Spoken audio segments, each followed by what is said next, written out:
l'atelier va se décomposer en 4 parties. Une partie d'introduction, un peu pour vous expliquer comment il va se dérouler.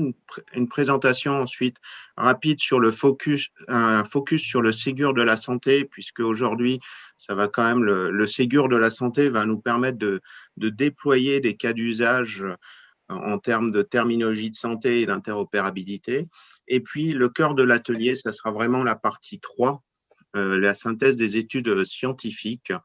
Et donc, c'est là où les intervenants vous présenteront les résultats des études des études scientifiques de l'étude SNOMED. Et c'est là, justement, où on souhaite qu'il y ait vraiment un débat complet et totalement libre sur cette partie-là. Et puis, on terminera par un petit sondage sur SNOMED-CT.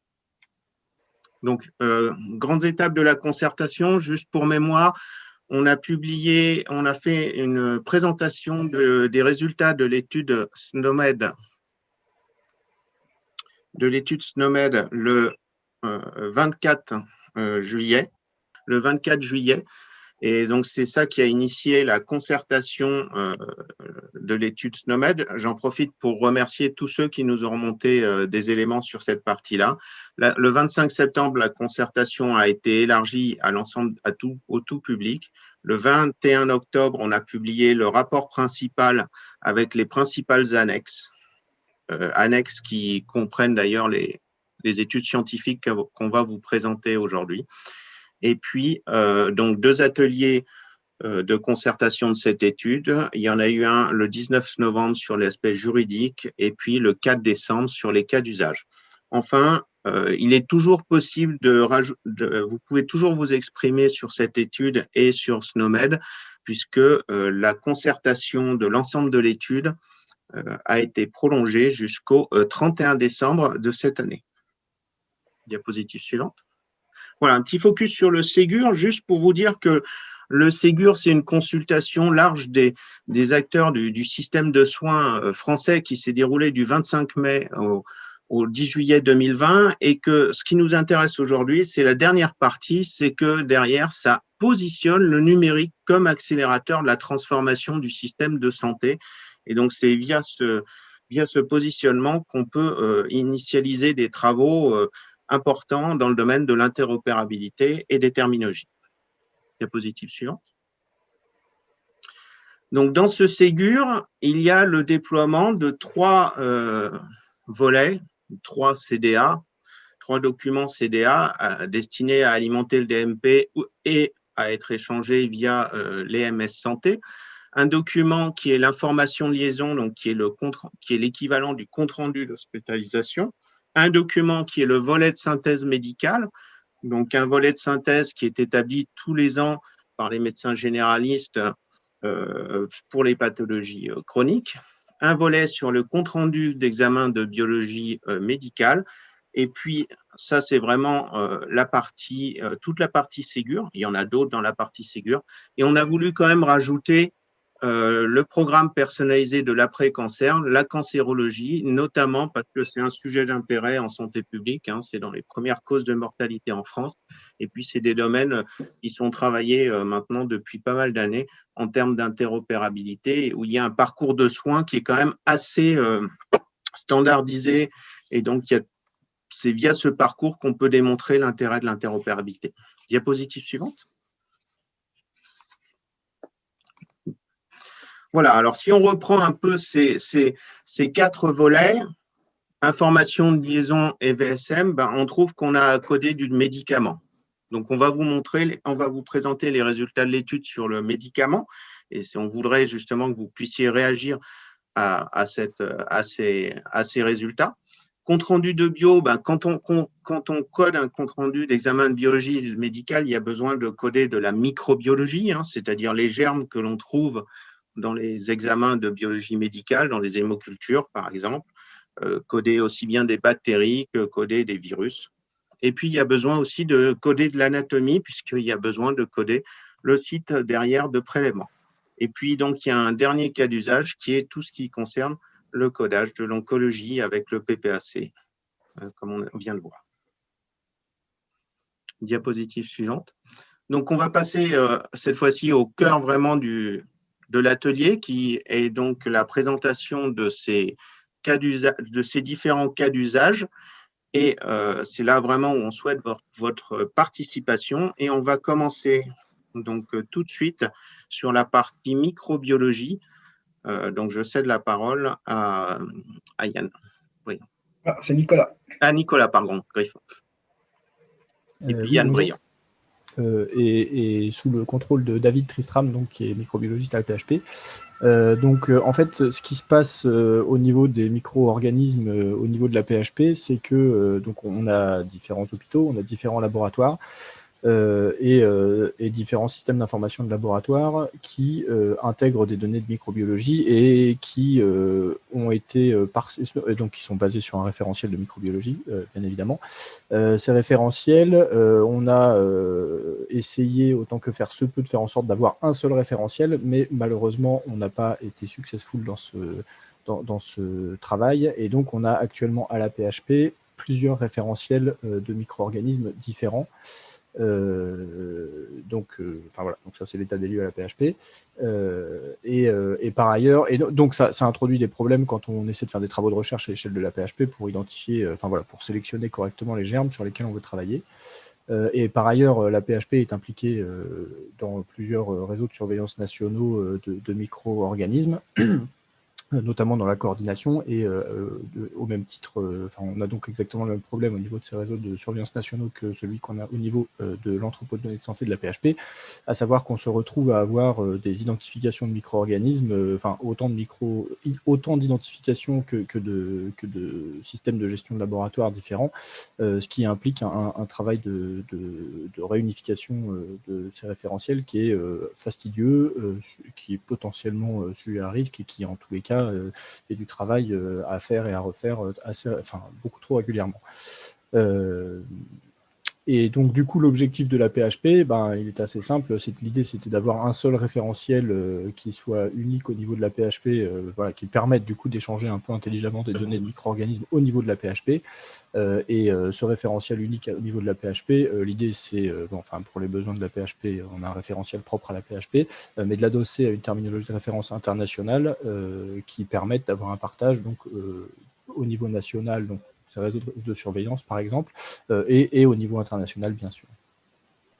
Pour expliquer pour l'assistance publique, c'est lié à un historique d'une succession de systèmes de gestion de laboratoire. On est en train de finaliser, dont on finalise l'unification, mais qui est essentiellement historique. Et pour la France entière, c'est lié à ce que les différents CHU utilisent des thésaurus locaux sans coordination actuellement. D'où l'exercice qu'on a à faire, et en particulier qui alimente via Santé publique France le CDC dans le cadre de réseau de l'ONERBA pour les hémocultures, avec AZ Résistance, Réussir et Île-de-France, et dont je m'occupe. Merci beaucoup Nicolas et David. On va passer la main du coup à Yann Briand. Okay. Oui, rebonjour à tous. Donc, slide suivant, Joseph, s'il te plaît.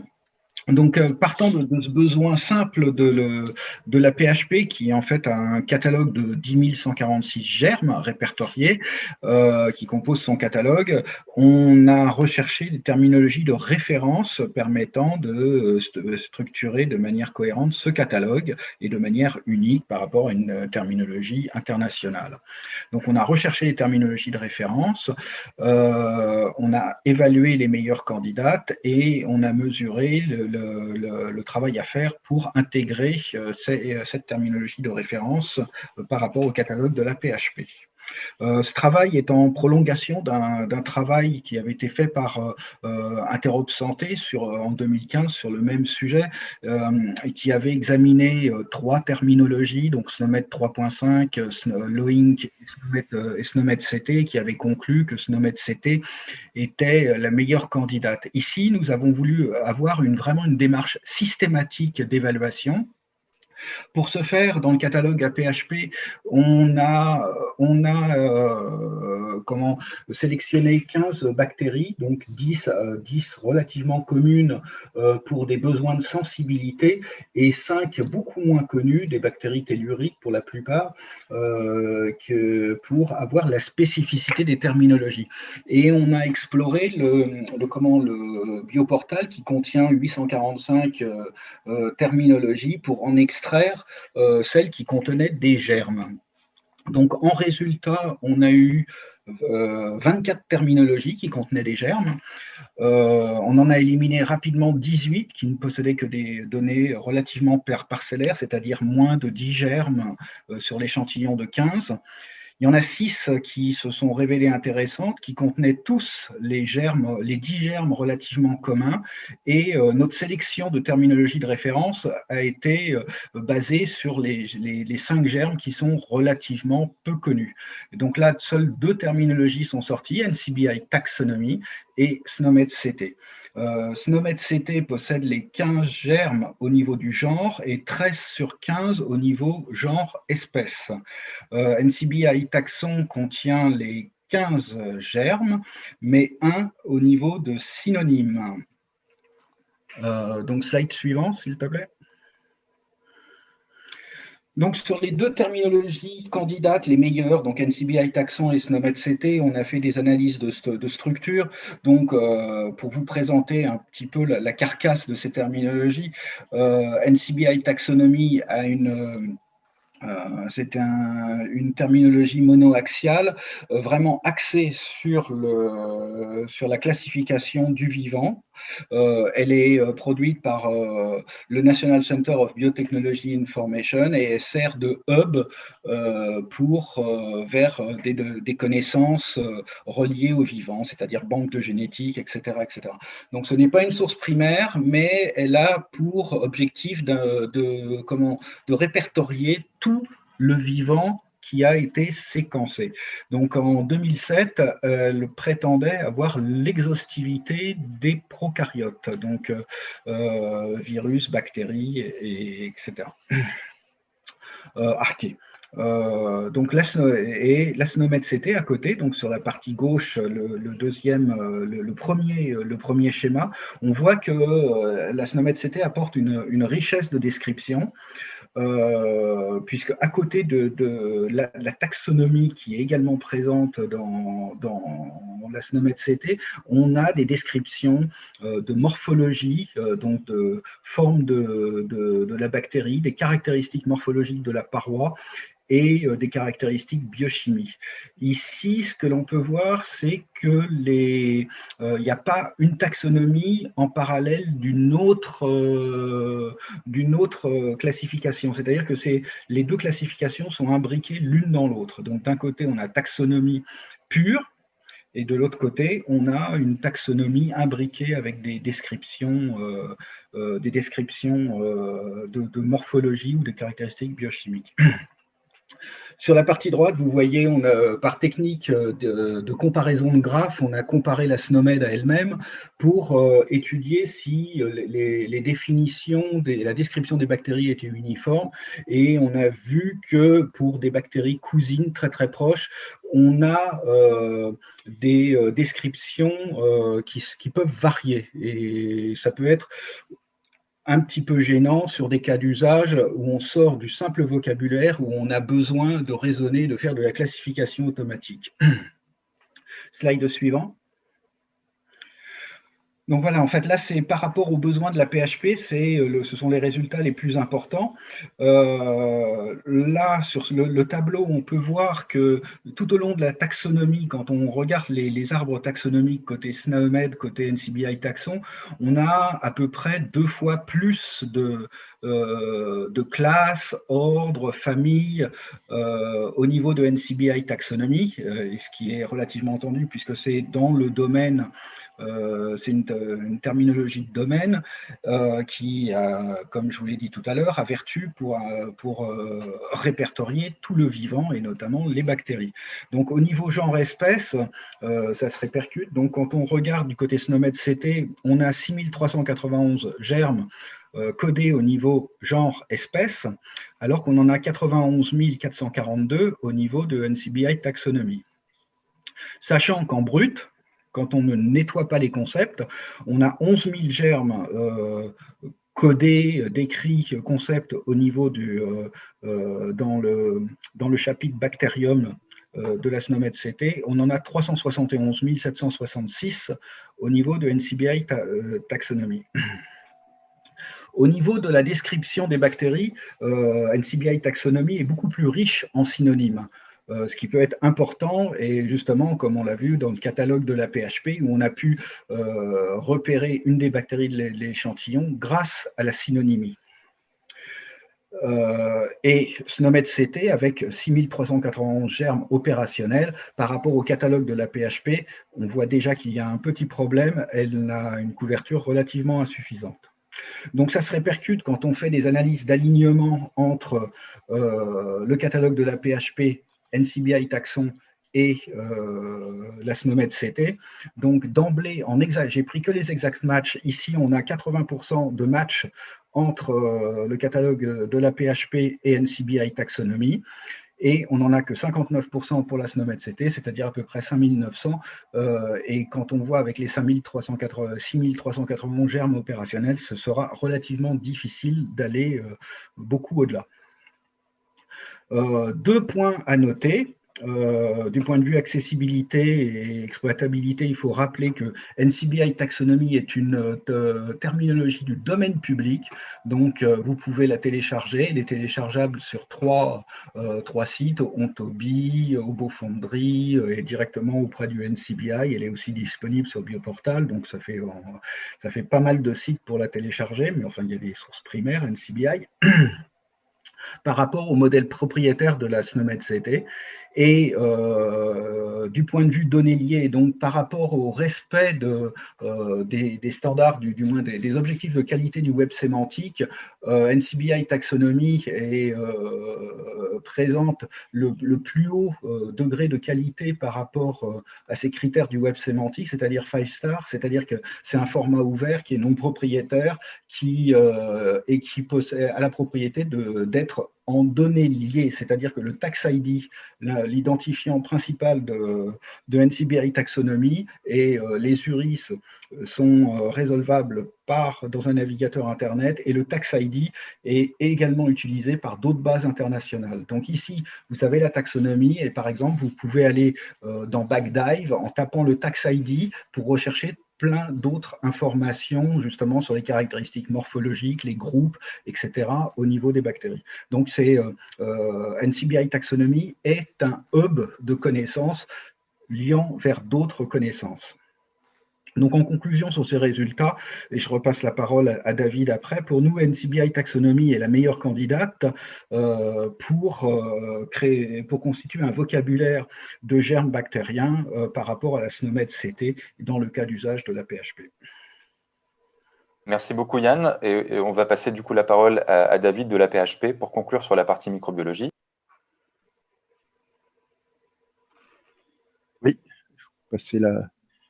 Merci. Donc en fait, l'exercice, mais on va parler à deux en fait avec Nicolas, c'est de pouvoir réconcilier les différents référentiels par un mapping automatique, mais en partie aussi à la main parce que un certain nombre d'identités informatiques ne vont pas cadrer.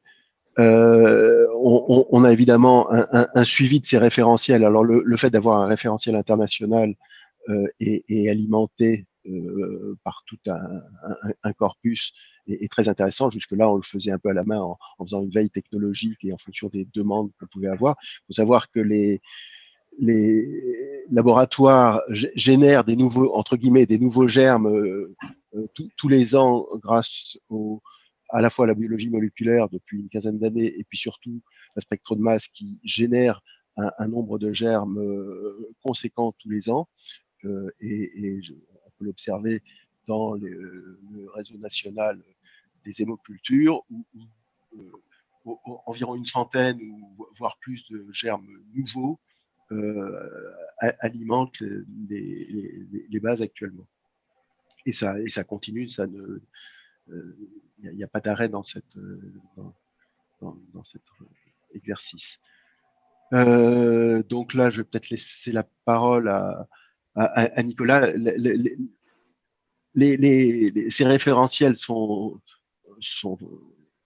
très complets, mais néanmoins, il y a aussi toute une série de concepts intermédiaires qu'il est nécessaire quand même de coder, où en fait personne ne répond véritablement à la question, qui sont tous les états intermédiaires d'identification qu'il faut néanmoins pour le dossier clinique renseigner, ne serait-ce que de façon provisoire et malheureusement de temps en temps définitive, parce qu'on a des germes défaillants qui ne cultivent pas et pour lesquels on ne peut pas aller plus loin dans l'identification.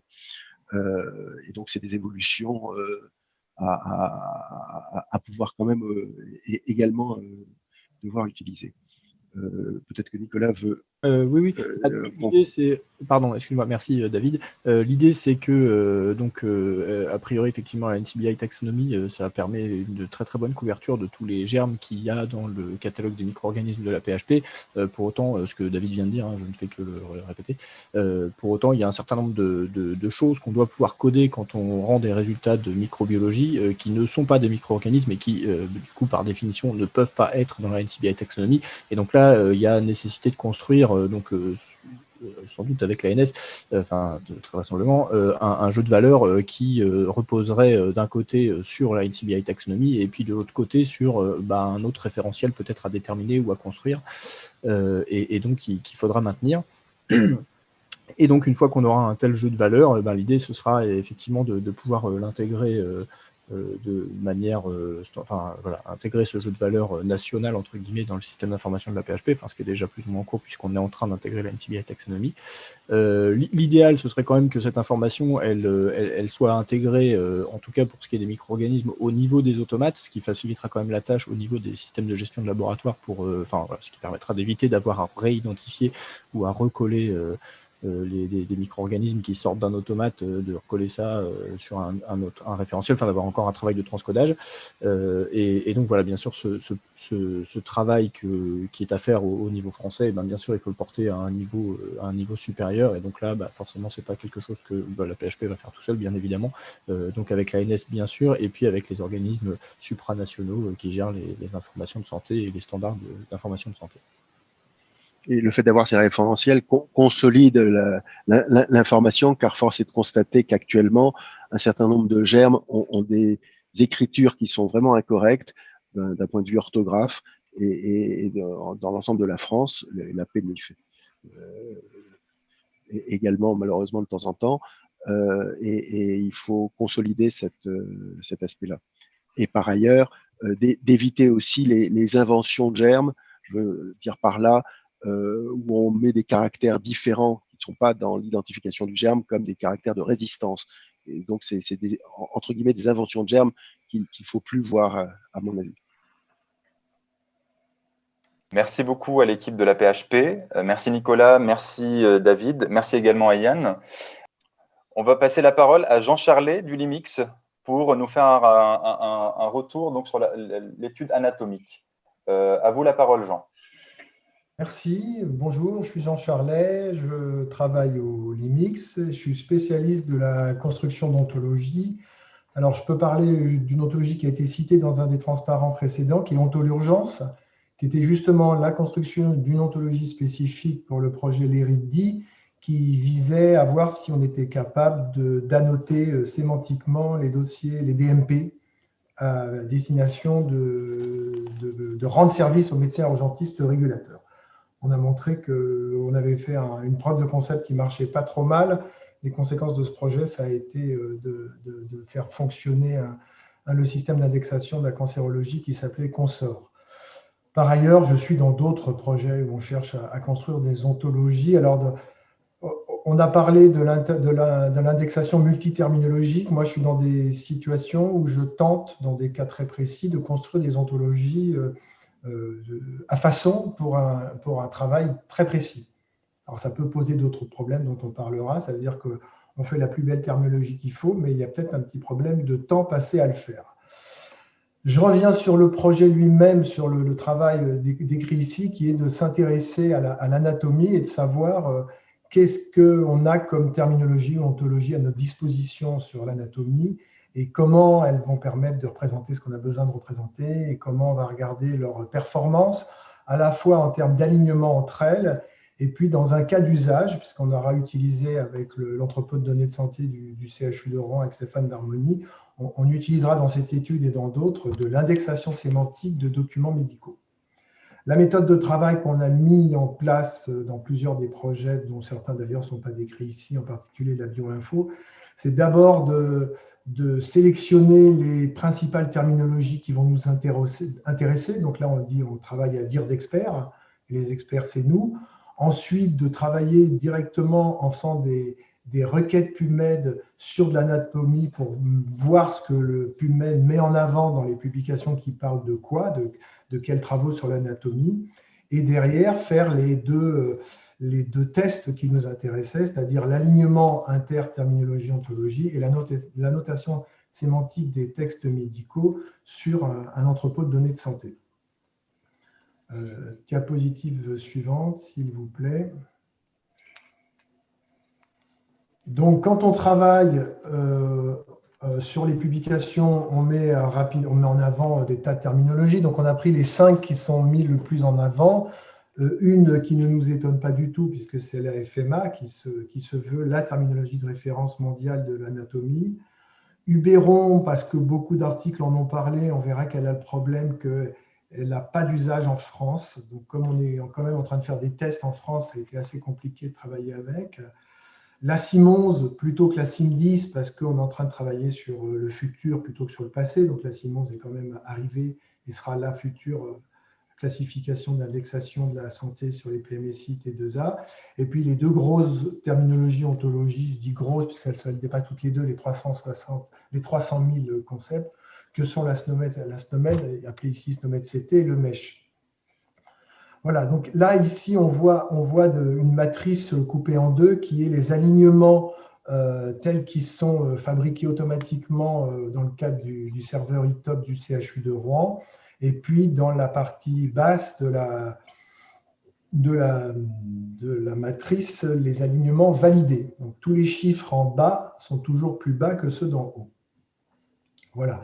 Ça nous montre qu'un certain nombre d'alignements se font, que vu la taille des référentiels, on voit par exemple que le FMA est celle des ontologies qui s'alignent avec le plus d'autres. On regardera ça d'un peu plus près. Pas très étonnant, encore une fois, vu son caractère.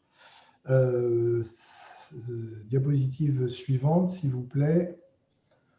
Alors, dans cette slide, on s'est occupé de l'autre partie de l'évaluation, qui est de regarder comment la notation sémantique se met en place dans le doc-EDS du CHU de Rouen. Alors, chacune des terminologies qu'on a mis en place ont des branches, qu'on a regardé ont des branches, et des branches qui se disent branches anatomie. C'est pour ça que la SNOMED CT, il y a 15 000 concepts, évidemment, qui est plus grosse que ça, et puis c'est vrai pour toutes les autres, y compris la FMA et toutes, mais comme toutes se décrivent une branche anatomie, on a tenté de faire les calculs sur cette branche anatomie et pas sur les autres, d'où des chiffres beaucoup plus bas que les nombres totaux de concepts. La deuxième colonne nous montre le nombre de concepts trouvés, avec étonnamment pour nous le fait que ce soit le MESH qui a 64% des concepts qui sont trouvés. La colonne d'après nous montre le nombre de concepts non trouvés, qui sont le complément à 100. Donc, il n'y a pas de surprise. Là aussi, on voit que Uberon est très mal placé, mais parce qu'on fait de l'indexation en français. En passant, eTop permet aussi l'indexation en anglais. Yann Briand avait parlé de Bioportal. Il y a aussi des systèmes d'indexation dans Bioportal. Clairement, ils ne marchent pas bien. C'est des systèmes automatiques qui ne sont pas les systèmes sur lesquels ils ont le plus travaillé, plus mis en avant des performances. Donc, de manière assez surprenante ou pas surprenante, ça dépend du point de vue qu'on a, des indexations en anglais montraient plus de performances via eTop que via Bioportal. Ce qui était un peu surprenant, il faut le dire. Dernière colonne de ce transparent, c'est qu'on a discuté avec l'ANS et on s'est intéressé aux au concept unique que repérait une terminologie, c'est-à-dire en quoi cette terminologie repérait des concepts que les autres ne repéraient pas. Et là, la FMA est remontée pour montrer qu'elle était de loin la plus riche de ce domaine-là, et ça, c'est intéressant. Donc, on retrouve la mauvaise, entre guillemets, surprise sur la FMA qui n'indexait pas autant de choses qu'on le pensait, peut-être pour des raisons de façon dont sont décrits les termes, hein, puisque les indexations se font d'abord par les liens sur les alignements de terminologie, et puis qui a remontré ses compétences et son caractère de référence en étant celle qui avait de loin le plus de concepts uniques indexés. Voilà les résultats bruts qu'on peut avoir. Il y a évidemment beaucoup plus de choses dans Librable qui est à disposition. Diapositive suivante pour la conclusion. On peut voir que par rapport à la Simons, la SNOMED a une meilleure capacité d'annotation d'anatomie. Je n'ai pas montré exactement les résultats. La SNIMONS montre un peu plus de concepts anatomiques uniques par rapport à la SNOMED CT, mais la différence n'est pas énorme. Une petite, pas une difficulté, mais en bas à droite, la SNOMED CT surmodélise l'anatomie avec beaucoup de concepts non opérationnels. Ça, c'est un défaut qu'ont les... Alors, je ne sais pas si c'est un défaut, mais c'est une caractéristique qu'ont les ontologies très profondes, dans lesquelles beaucoup des concepts intermédiaires n'ont pas d'intérêt pour l'indexation. C'est un peu ce qui se passe là sur la SNOMED. Et la conclusion générale, en bas à gauche, qui est reprise plus bas, c'est qu'effectivement, c'est la FMA qui est la terminologie de référence en anatomie. Alors, pour terminer, il faut savoir que la FMA, on ne s'en sert pas comme ça. Les gens qui l'ont fabriquée, l'équipe de Washington, mettent en avant le fait qu'on doit aller chercher les parties de la FMA qui nous intéressent quand on construit une ontologie dans laquelle il y a une partie d'anatomie humaine sur laquelle on veut pointer. Et c'est ce que font beaucoup de gens, et on voit beaucoup d'ontologies modulaires sur Bioportal qui sont développées comme ça, où on va chercher 1000, 2000, 10 000 concepts de la FMA pour le sujet qui nous intéresse. Donc ça, c'est le mode de fonctionnement d'une ontologie, terminologie de référence qui est fait pour aller prendre des morceaux. Hein, parce qu'on peut parler aussi de terminologie de référence qu'on utilise in extenso. Là, non, la FMA dit allez pas la prendre en entier comme ça, venez faire vos courses chez nous et prenez ce qui est important pour vous. Voilà, j'ai terminé l'exposé et je suis à votre disposition pour répondre aux questions. Juste un mot, Jean, parce que je m'aperçois que c'était peut-être pas très clair. La FMA, il y a plus de 105 000 termes, oui, et donc les 17 000 qui s'affichent, c'est ceux qu'on a traduits. C'est-à-dire que malheureusement, nous n'avons pas eu le temps de traduire toute la FMA. Et donc, peut-être que si on avait plus de traduction de la FMA, on aurait. Mais c'est vrai pour la SNOMED CT, pour être tout à fait honnête, les chiffres auraient pu être encore plus flagrants. Voilà, c'est ça que je voulais. Oui, c'est vrai que la FMA, oui, tu as bien fait de me corriger, la FMA est entièrement anatomique, et donc elle aurait pu avoir tous ces concepts mis dans la balance. De fait, ce n'était pas possible à ce moment-là. Merci beaucoup Jean et merci Stéphane pour les précisions complémentaires. Donc merci en tout cas Jean et Stéphane du coup sur la partie anatomie. Et maintenant on va donner la parole. Je vous laisse la parole du coup Stéphane pour le médicament. Ok, donc on a alors c'est bien puisque comme on a vu c'est à peu près la même méthodologie qu'on a appliquée sur le médicament. Alors il faut savoir donc il y a Bordeaux qui a également travaillé, donc je laisserai la parole à Fleur dans 2 secondes. Mais en tout cas, sur la partie qu'on a faite à Rouen, on a appliqué la même méthodologie, une matrice d'alignement et une recherche dans le même dans le même entrepôt qui contenait, comme c'est indiqué en bas de la page, 16 millions de documents au moment de l'étude. Diapo suivant. Ah oui, pardon. Et au point important, c'est que... Oui, excusez-moi, ne bougez pas, laissez comme ça. Point important, donc il y a... Comme on est, Jean et moi, sur un projet de recherche qui s'appelle PSIAM, prescription ORMM en psychiatrie. Donc on a travaillé sur la BDPM. C'est un process un peu compliqué qu'on ne va pas détailler là. Mais en tout cas, on a utilisé les noms commerciaux et les noms internationaux, les DCI, issus de la BDPM. On va pas, enfin, j'espère qu'il n'y a pas trop de monde de la NSM, mais malheureusement, il y a encore du travail au niveau de la BDPM pour que celle-ci soit complètement structurée en termes de voix, de forme. On a quelques soucis J'espère qu'on a bien fait remonter, mais passons ce détail.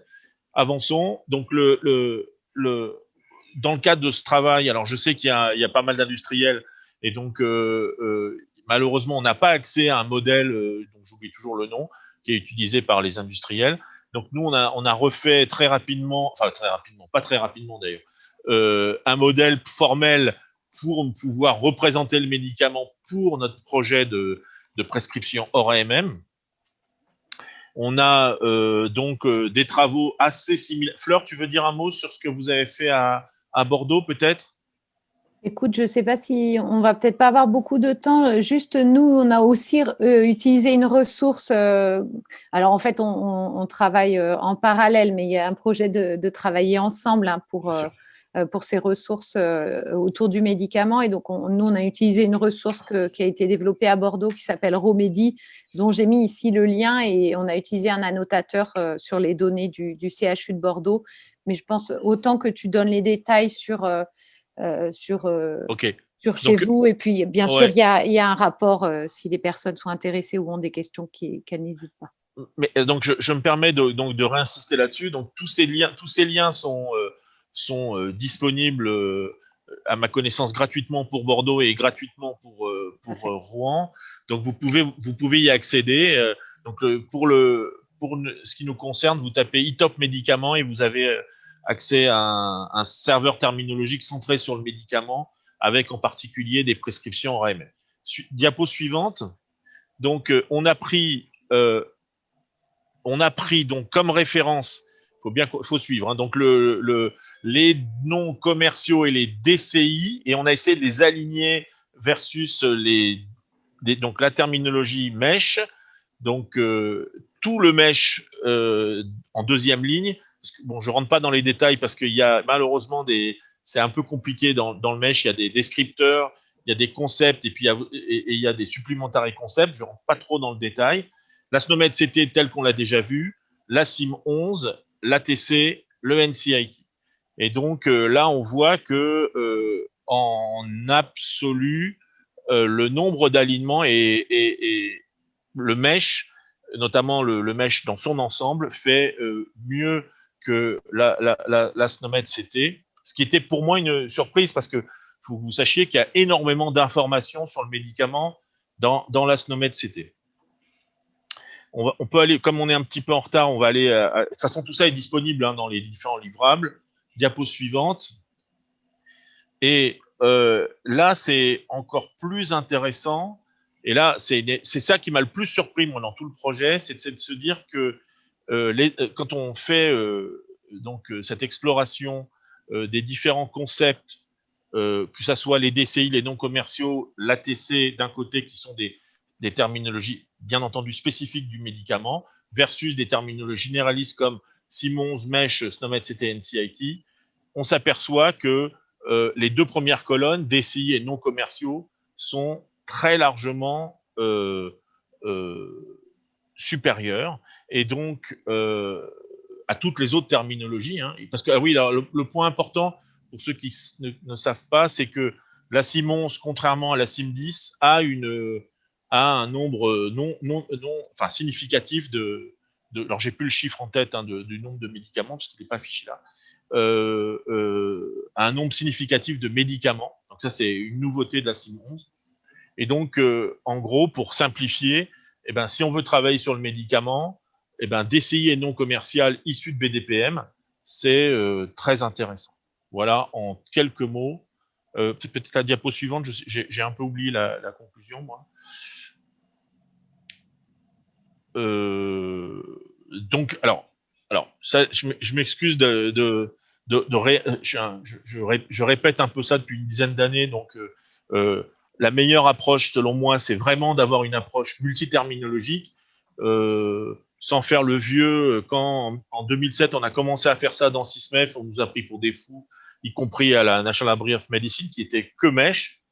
Et par contre, c'est vrai, on a parlé de ça tout à l'heure, vous avez posé cette question. Nous, par exemple, dans SysMef, le MESH est la terminologie pivot. Une des questions qu'on peut se poser, c'est est-ce que pour indexer les documents de santé, faut-il ou non avoir une terminologie pivot, sous-entendu la SNOMED CT, ou mais qui pose des problèmes de coûts et des problèmes juridiques, ou faut-il, alors c'est pas dans les diapos là, ou faut-il la contourner en faisant l'union de NCIT, qui a maintenant 150 000 concepts et largement hors cancer, l'OINC, qui a largement dépassé la biologie, le MESH, dont on a déjà parlé, et la Simons. C'est une question auquel je n'ai pas la réponse, parce que c'est une question politique, mais en tout cas, je vous la soumets. Voilà, j'ai terminé. Je laisse la parole à Flore Mougin de l'ISPED pour l'étude oncologie. Merci Joseph. Du coup, j'ai déjà parlé, mais j'en profite quand même pour me présenter. Donc, je suis enseignant-chercheur à l'Université de Bordeaux, mais ce travail a été également réalisé avec des collègues du CHU de Bordeaux qui sont praticiens hospitaliers, en l'occurrence Vianney Jouet et Sébastien Cossin, qui d'ailleurs développe Romedi. Donc, du coup, je vais aller rapidement sur cette étude, puisqu'elle fait quand même, elle est un peu basée sur les mêmes méthodes que ce qui a été présenté précédemment, donc avec un focus, puisqu'on était sur l'oncologie, sur la CIMO3, qui est la référence internationale utilisée par les registres de cancer, qui est une ressource biaxiale avec un axe dédié à la topographie, un autre à la morphologie. La Simons, puisque c'est la nouvelle version de la CIM, donc qui est monoaxiale avec des diagnostics, mais une particularité avec des codes d'extension qui permettent de décrire d'autres axes néanmoins, avec notamment, on va le voir, de la morphologie, de la topographie. Et puis, donc la SNOMED-CT dont on a parlé plusieurs fois, donc qui contient, comme elle est multiaxiale, des axes dédiés au diagnostic, à la morphologie, à la topographie. Donc, raison pour laquelle on a voulu s'intéresser à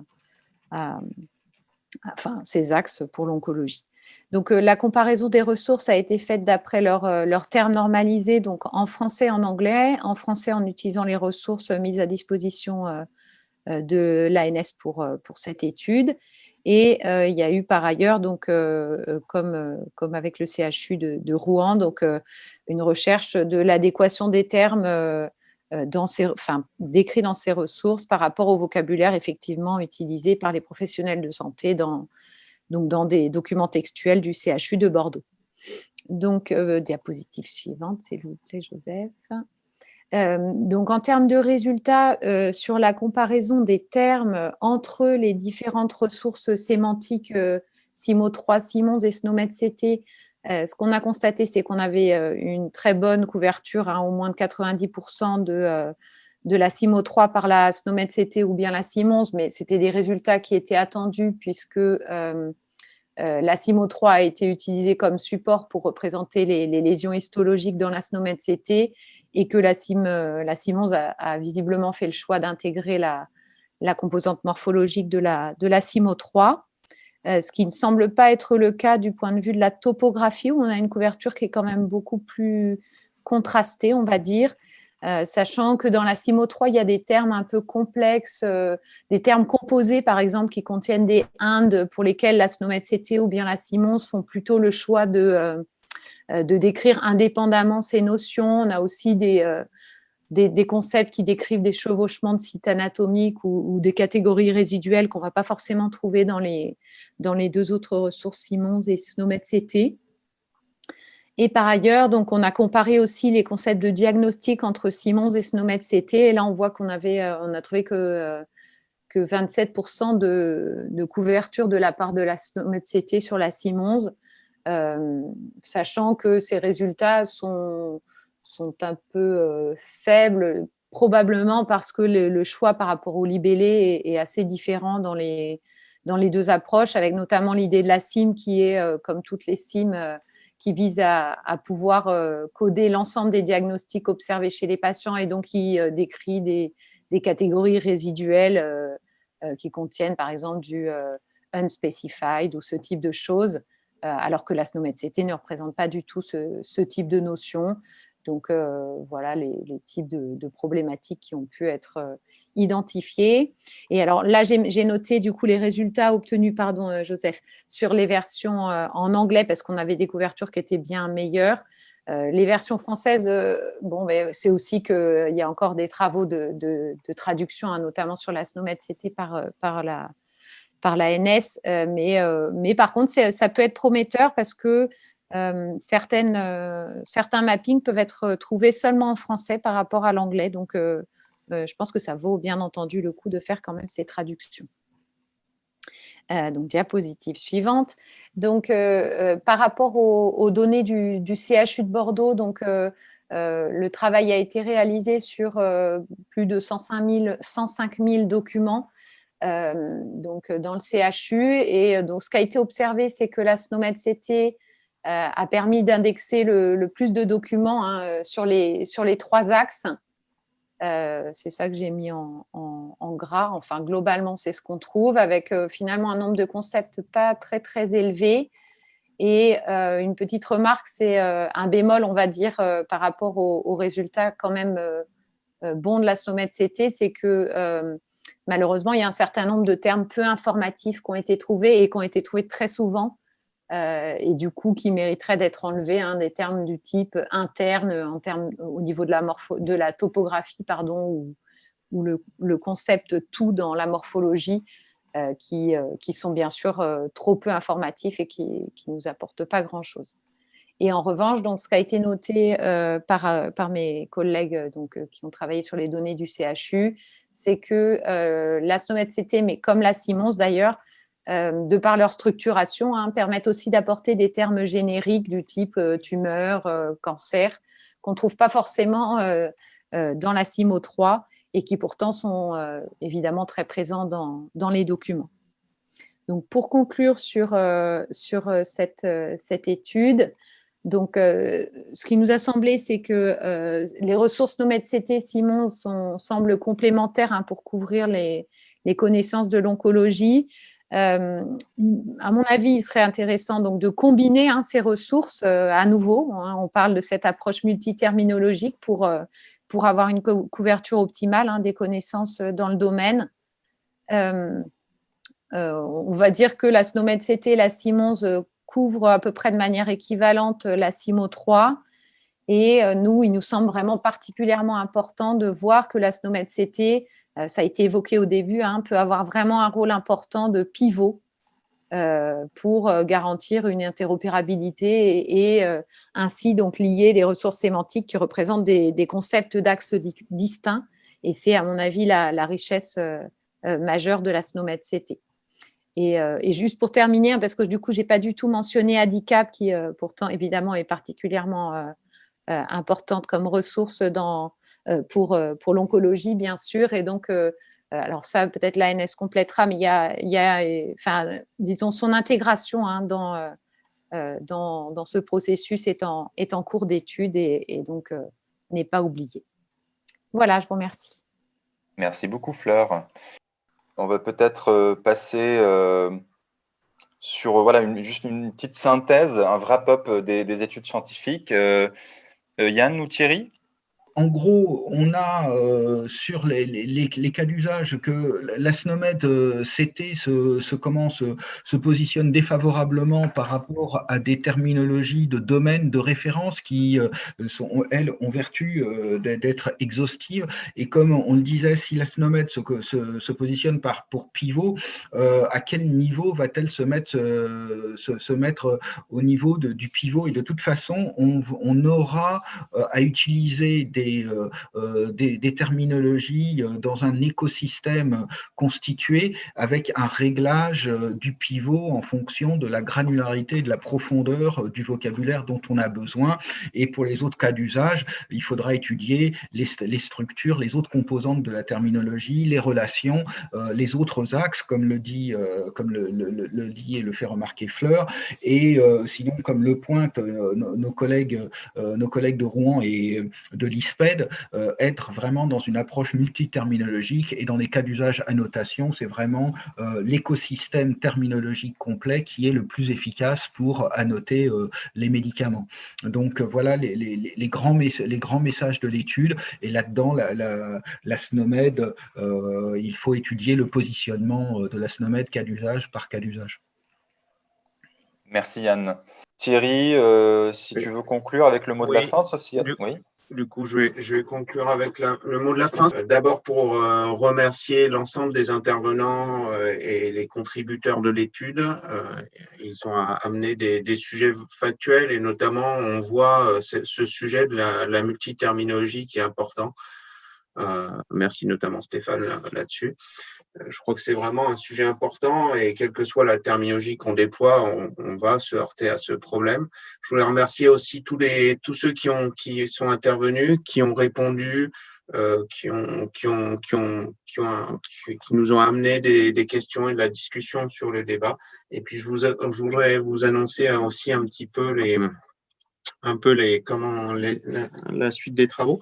La première chose, c'est que la concertation de cette étude se poursuit. Donc, si vous voulez encore nous faire des remarques, vous pouvez aller sur le site participatif de l'ANS où la concertation est allongée jusqu'au 31 décembre. Et puis, concernant donc les travaux de l'ANS, on va orienter nos travaux, comme l'a dit Dominique, sur premier axe, consolider les fondations. Donc, consolider, c'est l'ensemble des fondations de la e-santé, INS, ProSanté Connect, généralisation du DMP, la MS Santé, etc. etc. On mettra en œuvre tous ces cas d'usage fonctionnel, vous l'avez vu, sur des volets en termes d'interopérabilité, sur notamment compte-rendu biologique, compte-rendu d'imagerie, information de liaison, volet de synthèse médicale. Et puis, surtout aussi sur consolider tout l'existant, donc consolider toute la gouvernance, puisque maintenant, on a une gouvernance des terminologies de santé auxquelles de nombreuses personnes ont déjà participé.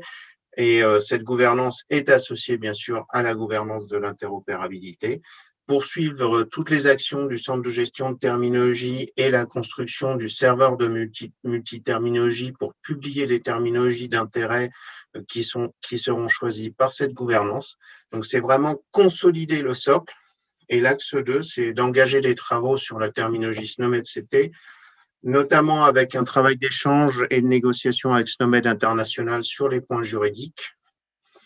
L'autre axe de travail, ça va être de mettre la mise à disposition d'une version française traduite, qualifiée.